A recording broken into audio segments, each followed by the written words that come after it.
Mafia आपकी सरकार का हिस्सा है, तो इस पर भी जवाब दे दीजिए। आप स्वयं कहते हैं कि बटोगे तो कटोगे, तो मानवर बांट तो आप स्वयं ही रहे हैं ना। यदि आप इनसे पूछ लें कि बिजली इतनी महंगी क्यों, तो बोल देते हमारे हाथ में नहीं। आप इनसे बोल दीजिए कि कैंसर रिसर्च इंस्टीट्यूट दे दो, तो बोलते जरूरत नहीं। आप इनसे बोलिए महंगाई बेरोजगारी कहां जा रही है, तो बोलते हैं कांग्रेस समाजवादी पार्टी छोड़ गई। और बाकी किसी और समस्या पे बात करो तो बोल देते हैं नेहरू गांधी माया मुलायम छोड़ गए। आप सब माननीय प्रधानमंत्री नरेंद्र मोदी जी से जरूर इंस्पायर हैं कि अगर झूठ भी बोलो तो विजन बड़ा होना चाहिए। ये मुद्दा ऐसा भी नहीं है कि आपके डर से हम चुप हो जाए।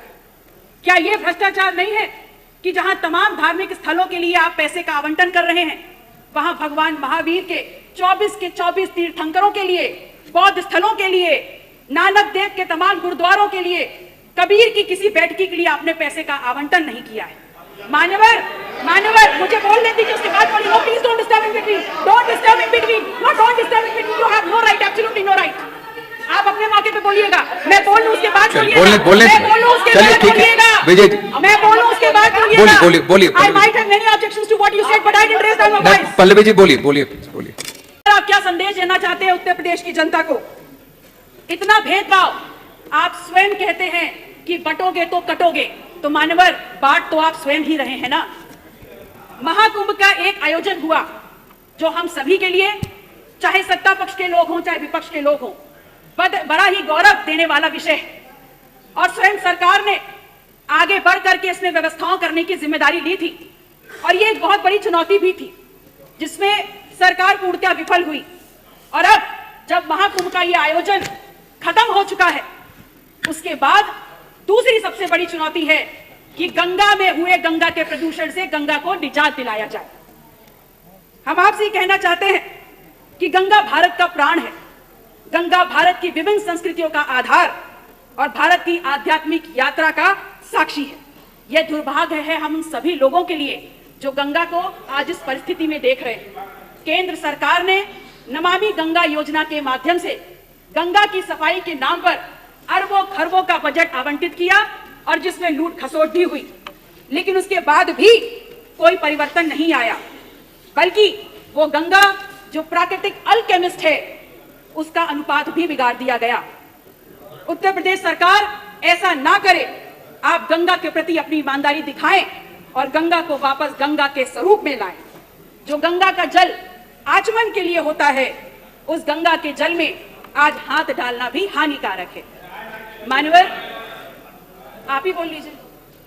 बोलिए आप बोलने दीजिए। भारत अर्थात इंडिया एक कृषि प्रधान देश है, और महत्वपूर्ण तथ्य यह है मानवर कि उत्तर प्रदेश जैसे विशाल और कृषि प्रधान राज्य में, जहां जनसंख्या का 2/3 से भी ज्यादा हिस्सा खेती से जुड़ा हुआ है, आज वही किसान परेशान है खाद डीएपी के लिए, वही परेशान है आज बीज ना मिलने से, आवारा पशुओं के आतंक से परेशान है, तो रात दिन बढ़ते कर्ज से परेशान है, मजबूर है खेती छोड़ने के लिए और अंततः आत्महत्या करने के लिए।